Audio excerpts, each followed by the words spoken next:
नमस्कार दोस्तों, स्वागत है आप सबका मेरे YouTube चैनल पर।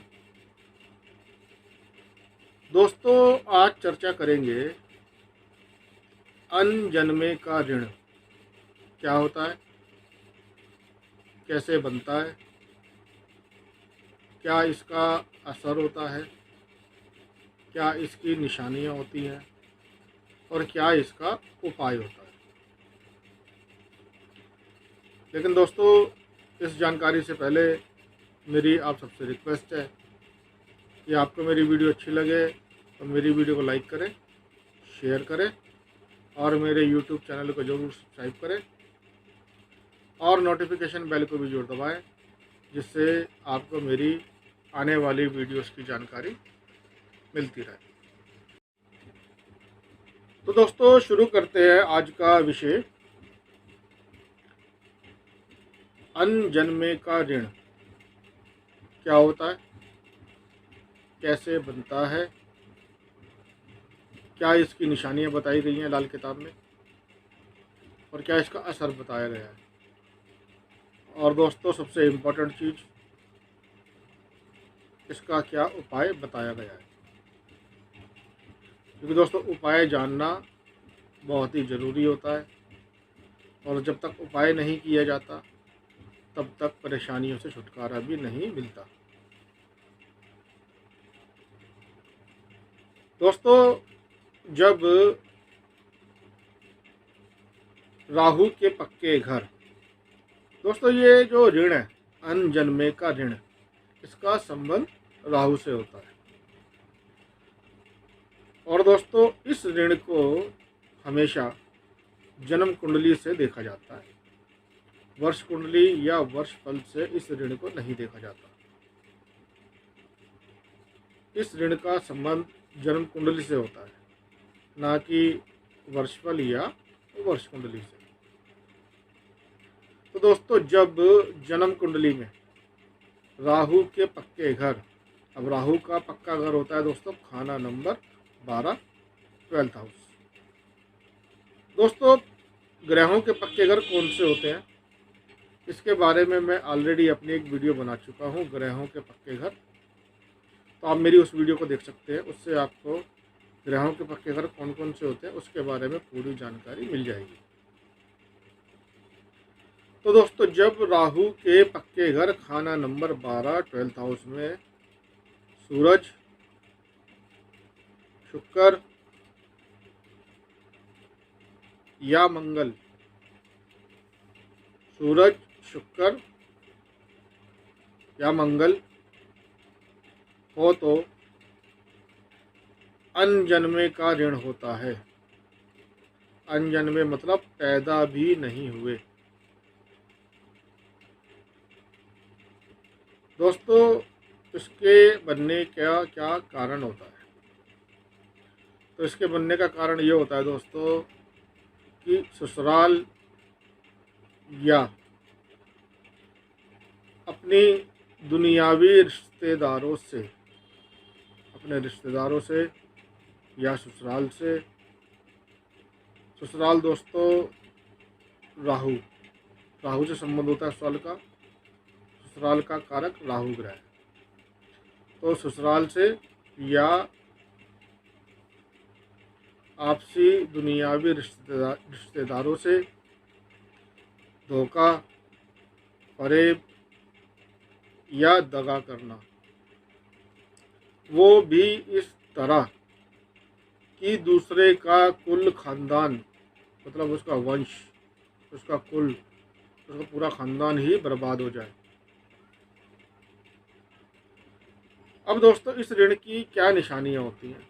तो इस ऋण की निशानी दोस्तों लाल किताब में बताई गई है, वो ये है कि घर से बाहर निकलते हुए दरवाजे की दहलीज के नीचे से, दहलीज दोस्तों ये राहु होती है। तो घर से बाहर निकलते हुए दरवाजे की दहलीज के नीचे से, दोबारा बता रहा हूँ, दहलीज राहु होती है। दहलीज के नीचे से घर का गंदा पानी बाहर निकालने के लिए नाली चलती होगी।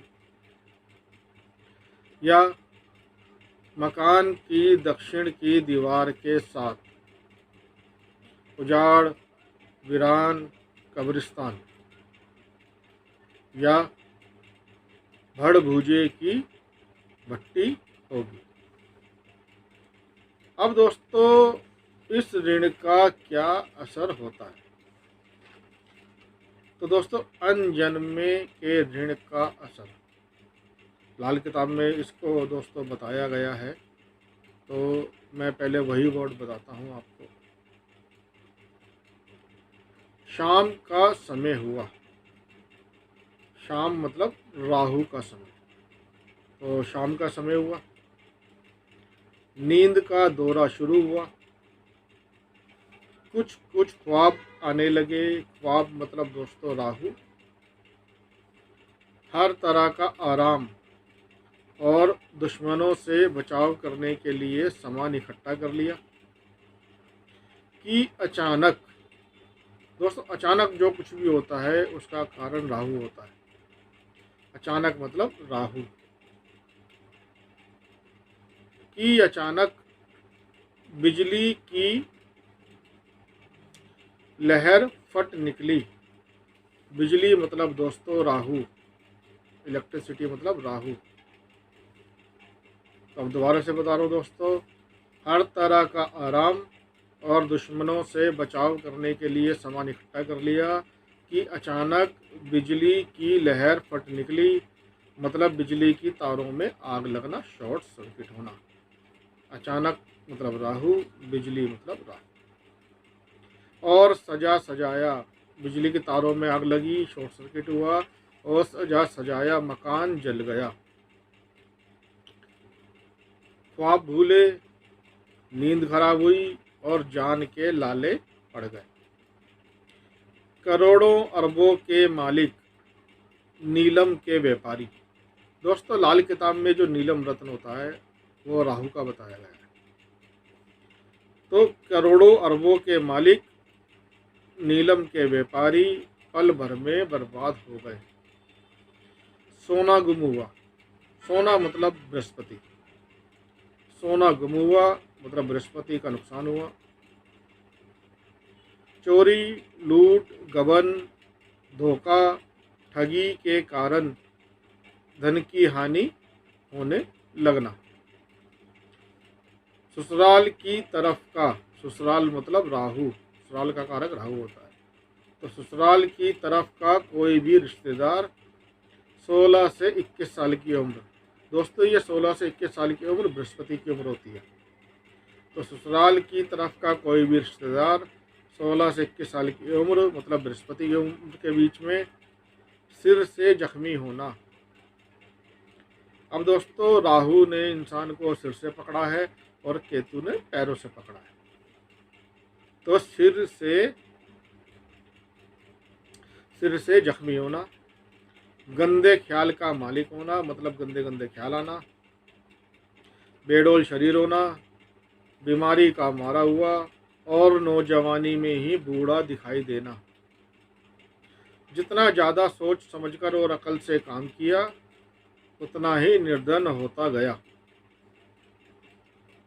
दोस्तों इंसान शाम को सोया, ख्वाब में सोचा, अकेले में सोचा, पर ये पता ना चला कि सोने का पीला रंग, सोना मतलब बृहस्पति, पीला रंग बृहस्पति, तो सोने का पीला रंग नीले रंग में क्यों बदल गया।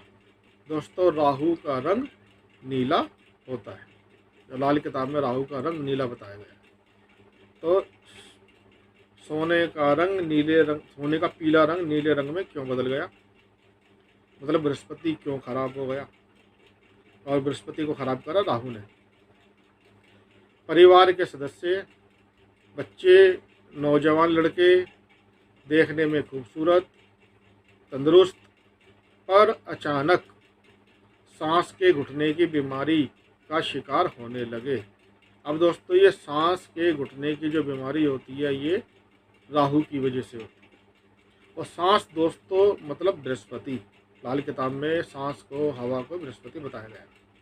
तो सांस के घुटने की बीमारी राहु मतलब राहु का शिकार होने लगे। दमा, मिर्गी और सांस की दूसरी बीमारियों से परेशान होने लगे, मतलब राहु पूरी तरीके से परेशान करने लगा। सांस की बीमारी का संबंध राहु से है। बेगुनाह होते हुए भी जेल जाना पड़े। अब दोस्तों जेल मतलब राहु, बेगुनाह होते हुए जेल जाना पड़े। और अचानक मौतों का होना, अचानक कोई भी चीज़ होना उसका कारण राहु होता है। तो अचानक मौतों का होना, व्यक्ति बहुत ही शरीफ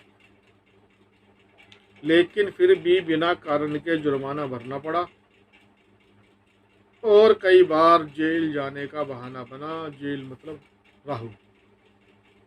जमीन की तह से छत तक मतलब नीचे से ऊपर तक नजर दौड़ाई,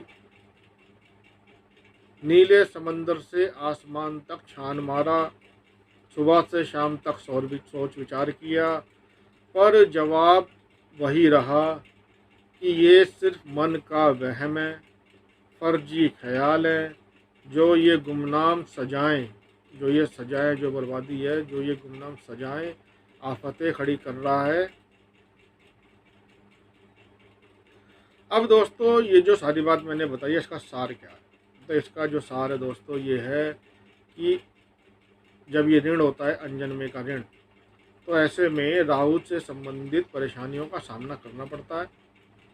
जैसे बिजली राहु से संबंधित है तो बिजली की परेशानी, इलेक्ट्रिसिटी की प्रॉब्लम्स, उससे नुकसान, सांस की बीमारी, राहु के कारोबार से परेशानी मतलब राहु से संबंधित चीज़ों का कोई कारोबार करे तो उससे परेशानी, अचानक बर्बादी, सोने का नुकसान मतलब बृहस्पति का नुकसान, जेल जाना पड़े बिना वजह, बिना कोई जुर्म करे जेल जाना पड़े तो जेल मतलब राहु।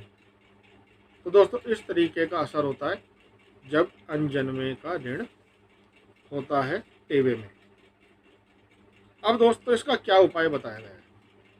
तो दोस्तों पंडित जी ने लाल किताब में इसका उपाय बताया है कि कुल खानदान के हर एक मेंबर से मतलब खानदान के एक एक मेंबर से जहाँ तक खून का असर हो, खून की रिश्तेदारी हो, एक एक नारियल लेकर एक ही जगह इकट्ठा करके, उन सबको एक ही जगह इकट्ठा करके एक ही दिन में मतलब एक ही दिन दरिया में बहा दें।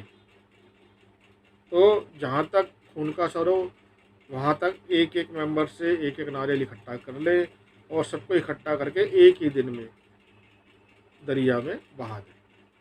तो दोस्तों ये जो ऋण है इससे जो रिलेटेड परेशानी है उससे छुटकारा मिल जाएगा। तो दोस्तों उम्मीद करता हूँ मेरी इस वीडियो से आपको एक अच्छी जानकारी मिली होगी। आपको मेरी वीडियो अच्छी लगे तो मेरी वीडियो को लाइक करें, शेयर करें और मेरे यूट्यूब चैनल को जरूर सब्सक्राइब करें। धन्यवाद।